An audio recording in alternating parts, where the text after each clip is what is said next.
Hey, what's going on, everybody? Welcome to day 24 of the 31 Days of Horror. DBougie86 here again. Yes, guys.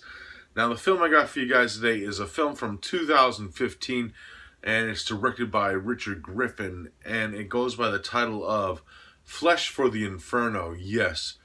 Pretty much the gist of this movie, we open up to this very interesting scene where these nuns are questioning this priest that this priest has been like sexually molesting people and stuff. And what ends up happening is the priest ends up locking these nuns into a wall, like barricading them into a wall and killing them pretty much to hide the secret that he's a bad priest, pretty much. It goes a few years later into the future, and this Catholic school that this all took place down is closed down and being renovated. They're going to reopen up the school. And this youth group led by Michael Thruber, Richard Griffin, alumni actor, ends up going and cleaning up the place before the actual like renovation team comes in to reinstall stuff and fix it up more. They're just pretty much there to clean it up to get a head start on things. Pretty much. While they're there, they awaken a dark presence where we find out these nuns had made a satanic bond with the devil and are demonic and killing these people one by one. And pretty much turns into a killer demonic nun movie where these nuns are there, and the place that they can't get out of. It has a very Fulci-esque nightmare logic scene into where they can't get out of this place at all.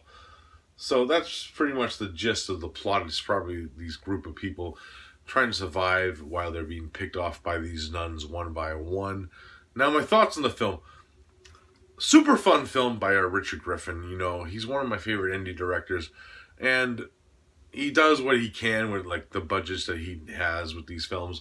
And this one's a very great love letter to Fulci in a way, because it has a very sensibility to demonia, where these demonic nuns come out of and start wrecking shit. Pretty much, which Demonia is pretty much about. It's very reminiscent of the plot of Demonia, this one. And it has some of like the old school like Fulci-esque nightmare logic, where these group of people end up running into another room, but they end up back in where they were before. You know, that type of deal.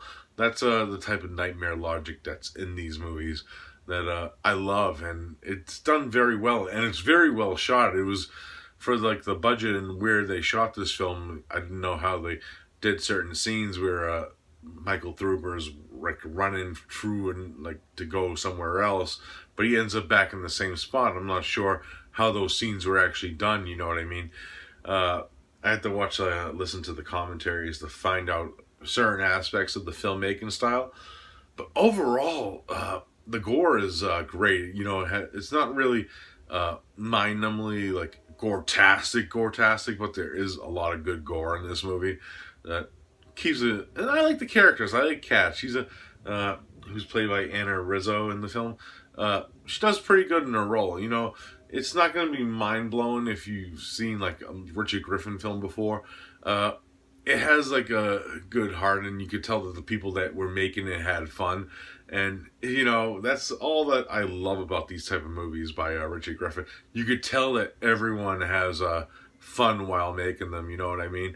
And the three actresses that play the nuns, fucking great in the roles. Like, especially during one scene where like there's like this one character that's very like, I want to get into your pants type deal, and then the nuns pretend to be like three like sexy like fucking, yeah, it's fucking, you gotta see it to believe it. It's fucking great.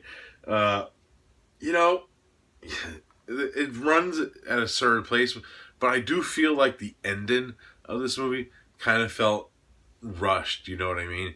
I kind of wish I knew like certain aspects of more that happened after the final shot, that type of deal. But overall, it didn't take me away from the experience. I still enjoyed what I was watching, you know.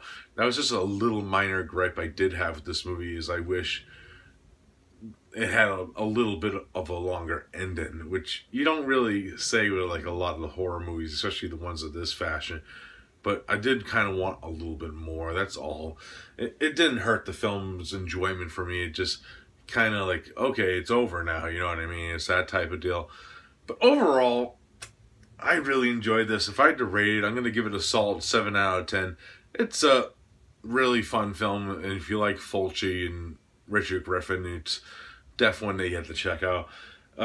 For special features, this actually has 2 commentary tracks. One with the crew commentary track with Richard Griffin, and another one with a few actors that were involved in the movie. So, yeah, I'm gonna be listening to those to learn a little bit more about like the production of this movie.